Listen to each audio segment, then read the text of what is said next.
Hello everyone, welcome to Others English classes and welcome to another important video in the History of English Literature series. So far we have covered 6 videos in this series and we have also covered 6 ages in those 6 videos, namely Anglo-Saxon period, Anglo-Norman period, Age of Chaucer, Age of Revival, Elizabethan age, Jacobean age. And now today in this 7th video we are going to talk about Restoration age. So without any delay, let's get started. The new classical age is typically divided into 3 periods. The Restoration age 1660 to 1700, the Augustan age 1700 to 1750, and the Age of Sensitivity or Age of Johnson 1750 to 1798. So the term restoration is also used for initial decades because of the restoration of monarchy under Charles II in 1660 after a period of major social and political turmoil and a short-lived protectorate under Oliver Cromwell's reign. England was looking for peace and the people of England were suffering from tension due to the strict rule of Cromwell. So the Restoration brought about a revolutionary change in social life and literature. So in this period, Charles II was restored to the throne of England following an 11-year Commonwealth period, during which the country was governed by Parliament under the direction of the Puritan General Oliver Cromwell. And this political event coincides with changes in the literary, scientific and cultural life of Britain. During this time, a premium was placed on the importance of human reason and on an empirical philosophy that held that knowledge about the world was through the senses, and by applying reason to what we take in through our senses. So reason was unchanging, uniquely human characteristic, and that served as a guide for man. Thus, this time is often also called the Age of Reason or Enlightenment.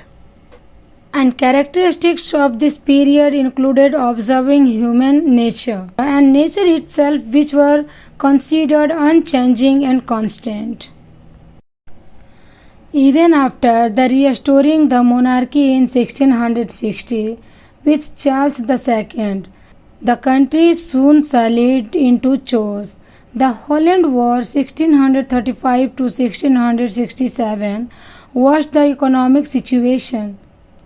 But now England had parliamentary system, so that could check the king's actions, and Protestantism became the dominant religious system, except during James II's reign 1685 to 1688. And in 1688 exasperated with the continued incompetence of their kings, the English. So parliamentarians invited William of Orange to take over as England's ruler.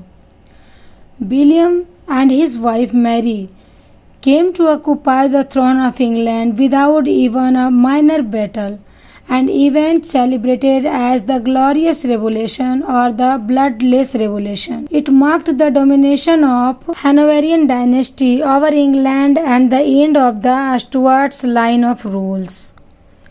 And in 1707 an act was signed, the United Scotland, England and Wales.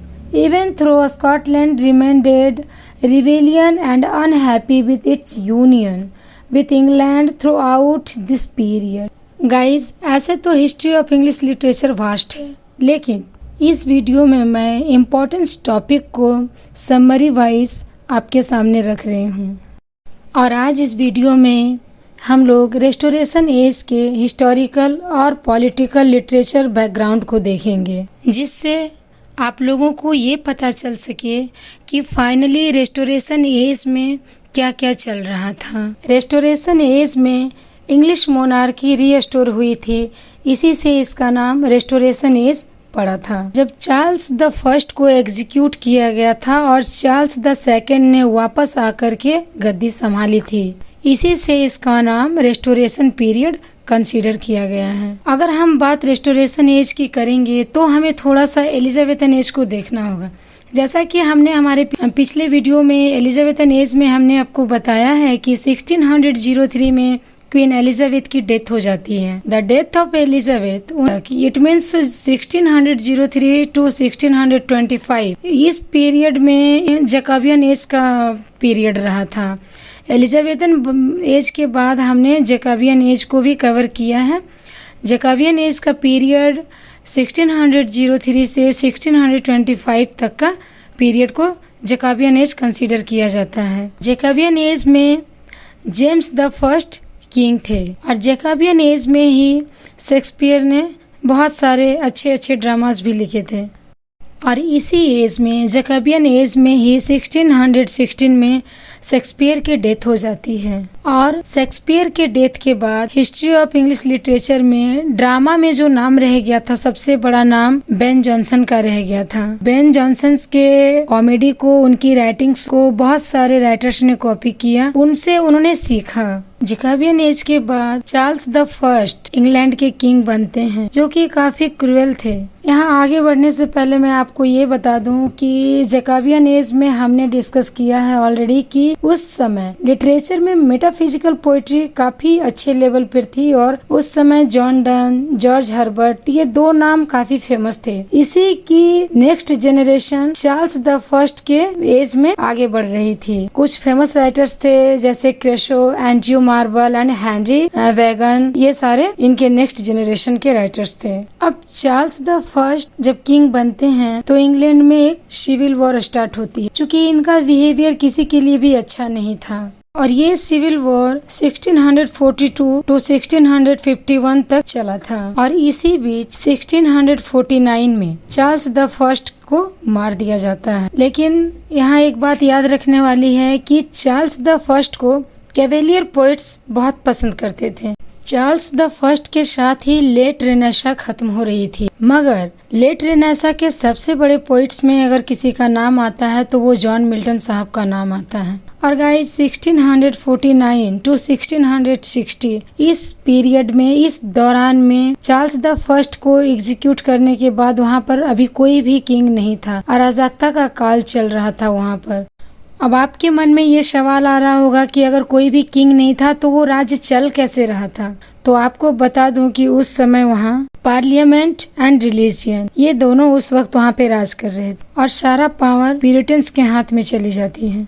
और जैसे ही सारा power Puritans के control में आ गया तो parliament ने एक बंदे को उठाकर किंग बनाया, जिनका नाम था ओलिवर क्रॉमवेल। ये नाम जरूर याद रखिएगा, ओलिवर क्रॉमवेल। इन्होंने 1653 से 1658 तक इंग्लैंड में शासन किया। लेकिन इनके शासन में इंग्लैंड की जनता खुश नहीं थी, क्योंकि उन पर रिलीजियन को जबरदस्ती लादा जा रहा था। सारे रूल बहुत ही स्ट्रिक्ट थे और सबको फॉलो करवाया जा रहा था। हम ऐसा कह सकते हैं कि ओलिवर क्रॉमवेल एक तानाशाह बन गया था। लेकिन अच्छी बात ये थी कि 1658 में उनकी डेथ हो जाती है। और जैसे ही क्रॉमवेल की डेथ होती है, प्यूरिटन्स की पावर कमजोर हो जाती है, क्योंकि क्रॉमवेल का जो बेटा था रिचर्ड, वो इतना एलिजिबल नहीं था कि वो किंग बन सके, क्योंकि उनको खुद ही राजपाट में कोई इंटरेस्ट नहीं रखता था और मुश्किल से 6-8 महीने ही वो शासन पर रह सका, राज को चला सका। इस तरह से जब और कोई ऑप्शन नहीं दिखा, तब किंग चार्ल्स द फर्स्ट का बेटा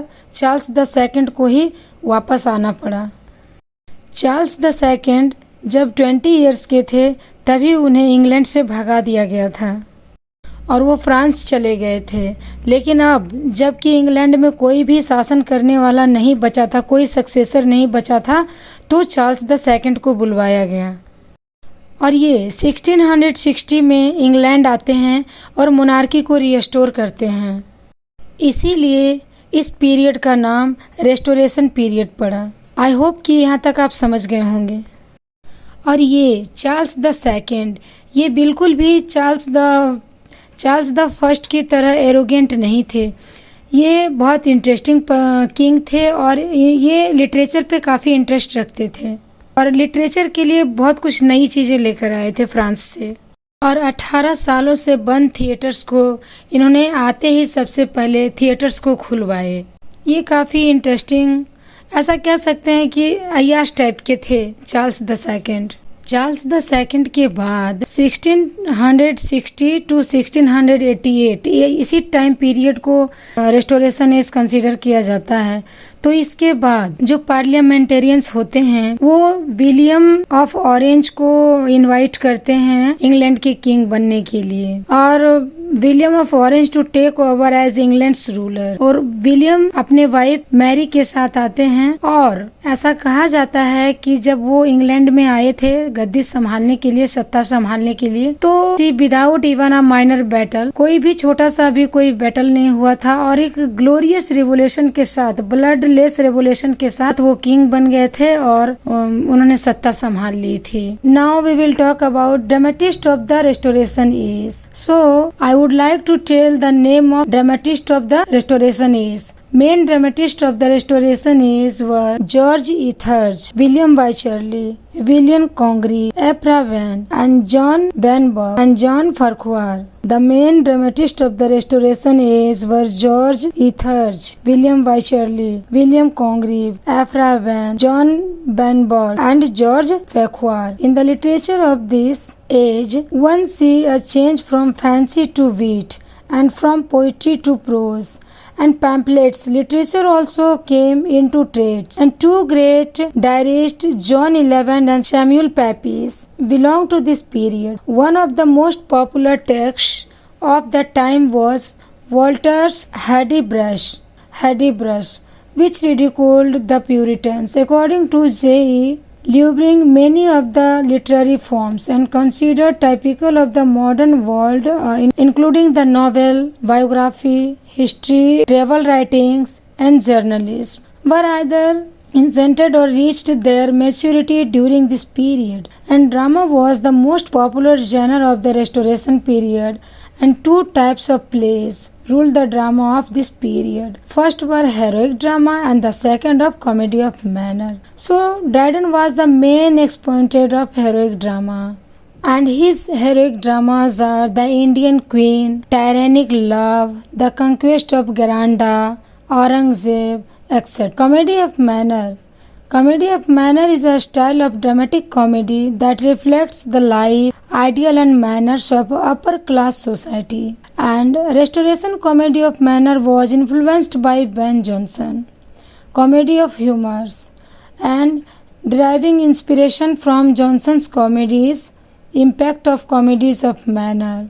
According to the Mahmood Neem, main impacts of comedy of manners was Restoration comedy held a manner to the high society of transition, a society in which the bourgeoisie take an increasing role and women a newfound liberty. And next one is the president's attack on the sanctity of the marital bond made by the comedy writers, and the parallel advocacy of free love imparts to the comedy of manners a pronounced immoral mode. And next, the comic dialogues was bristling with salacious innuendos. Guys, जैसा कि हमने आपको बताया कि late renaissance के सबसे great poets थे John Milton, और जॉन मिल्टन साहब की सबसे इम्पोर्टेंट वर्क पैराडाइज लॉस्ट ये रेस्टोरेशन पीरियड में पब्लिश हुई थी। जॉन मिल्टन रिलीजन पर भी लिखते थे और पॉलिटिक्स पर भी, लेकिन जॉन मिल्टन एक प्यूरिटन थे और राजतंत्र के खिलाफ थे, इसीलिए इनको काफी छुप छुपा कर अपनी जिंदगी जीनी पड़ रही थी। लेकिन इतना कुछ होने के बावजूद भी इन्होंने रेस्टोरेशन एज में ही सबसे इम्पोर्टेंट वर्क पैराडाइज लॉस्ट लिखी थी। और गाइस, आपको बता दूं कि इसी पीरियड में इनकी आंखों की रोशनी भी चली गई थी। ये जॉन मिल्टन साहब अंधे भी हो गए थे, लेकिन बाद में इनको माफ कर दिया गया था।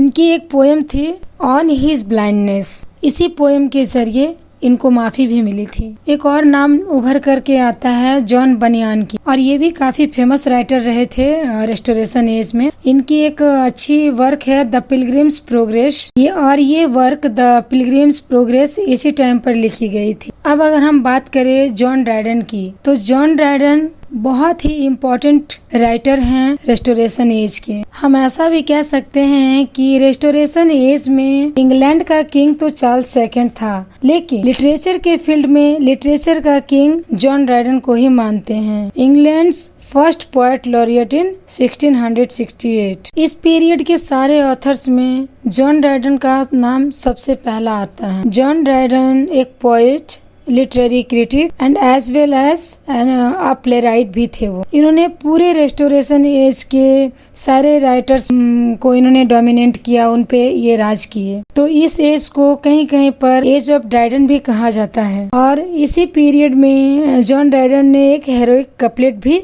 लाए थे, जिसका यूज बाद में अलेक्जेंडर पोप ने अपने वर्क्स में किया था। ड्रायडन सैटिरिकल वर्क ज्यादा लिखा करते थे, और इनका एक काफी फेमस वर्क है मैक फ्लैंकनॉय। और आपको बता दूं कि जॉन ड्रायडन साहब से अलेक्जेंडर पोप काफी इन्फ्लुएंस्ड हुए थे, इनसे काफी प्रभावित हुए थे। गाइज, इसी टाइम पर एक काफी फेमस फिलोसोफर उभर करके आए थे, जिनका नाम था जॉन लॉक। इनको as a English philosopher consider किया जाता था, और जॉन लॉक अपने पॉलिटिकल वर्क्स लिखते थे। और याद रखिएगा कि जॉन लॉक से ही प्रभावित होकर अमेरिकन रेवोल्यूशन हुआ था। रेस्टोरेशन एज के most important literary figure John Dryden को माना जाता है। याद रखिएगा, इन्होंने हेरोइक कपलेट लाए थे पोएट्री के अंदर, जिसका यूज अलेक्जेंडर पोप ने अपने वर्क्स में किए हैं। जॉन ड्रायडन ने ही अपने वर्क्स में लिटरेचर सटायर को एस्टेब्लिश भी किया था। दूसरा नाम है इस एज का विलियम कॉन्ग्रीव। इस एज के बहुत बड़े प्ले राइट थे, और विलियम कॉन्ग्रीव कॉमेडी लिखा करते थे। इनकी कॉमेडी है लव फॉर लव एंड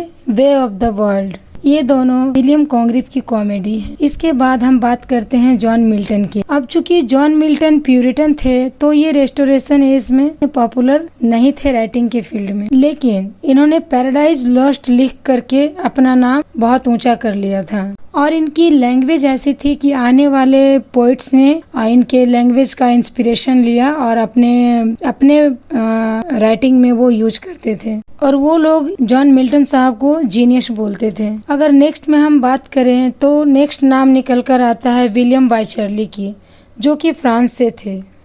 अब चूंकि ये फ्रांस में रहे थे, तो ये फ्रांस के लिटरेचर से काफी इन्फ्लुएंस्ड हुए थे। और गाइस, ये रेस्टोरेशन एज के मोस्ट प्ले राइट में से एक थे।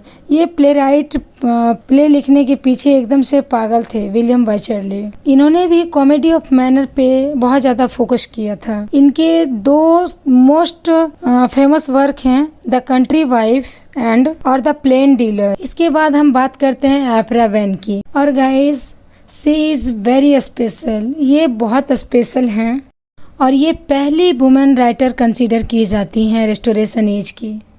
और आपको बता दूं कि इन्होंने द रोबर नामक फेमस वर्क लिखा है, कॉमेडी वर्क है ये। और इससे भी बढ़कर इन्होंने एक काफी फेमस वर्क लिखा है जिसका नाम है ओरोनोको। तो ये कुछ बड़े फेमस नाम थे रेस्टोरेशन पीरियड के। गाइस, यहाँ पे एक ओवरव्यू देना चाहती हूँ कि आखिर इस एज में हुआ क्या क्या था। तो इस एज में comedy of manners, satire, heroic couplet, social life, politics, faith, restoration of monarchy हुई थी, रीओपनिंग ऑफ थिएटर्स हुए थे, फ्रेंच लिटरेचर इंग्लैंड में आया था। ये कुछ बड़े बड़े काम इंग्लैंड में रेस्टोरेशन एज में हुए थे। और ये रेस्टोरेशन पीरियड 1688 तक रहा। चार्ल्स द सेकंड की 1685 में डेथ हो गया था। अब चूंकि चार्ल्स द सेकंड की डेथ हो जाती है, तो उनका कोई भी जायज वारिस नहीं था। तो उनका एक भाई था जेम्स द सेकंड, उन्हीं को गद्दी पे बिठाया जाता है, उनको राजा बनाया जाता है। लेकिन वो राजा बन तो गया, लेकिन हालांकि पब्लिक इनको भी पसंद नहीं करती थी, क्योंकि ये एक रोमन कैथोलिक था, काफी कट्टर टाइप का आदमी था, और इनको last Roman Catholic king consider किया जाता था इंग्लैंड का। 1685 में ये गद्दी पर बैठा, लेकिन ये ज्यादा दिन तक नहीं चल पाया, और 1688 में इनको गद्दी से हटा दिया गया था। या फिर ये भी कहा जा सकता है कि इन्होंने खुद ही छोड़ दिया, क्योंकि ये रोमन कैथोलिक था तो इन्होंने प्रोटेस्टेंट पर जुल्म करना शुरू कर दिया था। इसीलिए इनको गद्दी से हटा करके इनकी बेटी मैरी और इनके दामाद ऑरेंज, इनकी बेटी मैरी और इनके जो दामाद थे, सन इन लॉ थे विलियम ऑफ ऑरेंज, उनको बुलवा करके गद्दी पर बैठाया गया। और इसीलिए ये कहा गया है कि जब उन लोगों को गद्दी पर बैठाया गया तब इंग्लैंड में किसी को भी कोई ऑब्जेक्शन उनसे नहीं था। इसीलिए ब्लडलेस बैटल हुआ, कोई भी खून का एक बूंद भी नहीं गिरा था और एकदम ग्लोरियस रेवोल्यूशन हुआ और विलियम ऑफ ऑरेंज को एज अ किंग सभी ने एक्सेप्ट कर लिया था। इसीलिए इसे इंग्लैंड का गौरवपूर्ण क्रांति कहा जाता है, जिसमें कि खून का एक कतरा भी नहीं बहा था और सत्ता बदल गई। और गाइस, ज्यादातर स्कॉलर टाइप लोग, पढ़े लिखे लोग यही मानते हैं कि जेम्स द सेकंड ने 1688 में अपना जो राज था खुद ही से छोड़ दिया था। जेम्स द सेकंड का एक बेटा भी हुआ था, लेकिन इंग्लैंड के लोगों को और कोई भी रोमन कैथोलिक राजा नहीं चाहिए था, इसीलिए उन्होंने जेम्स द सेकंड को फ्रांस भेज दिया था। गाइज, इसी के साथ हमारा आज का वीडियो रेस्टोरेशन एज यहीं खत्म होता है। मिलते हैं नेक्स्ट वीडियो में। मैंने अपनी तरफ से पूरी कोशिश की है कि आसान शब्दों में इस एज को आपको समझा सकूं। अगर ये वीडियो आपको अच्छे लगें या आप कोई भी सुझाव हमें भेजना चाहते हैं तो कमेंट बॉक्स में ज़रूर लिखें। Thanks for watching.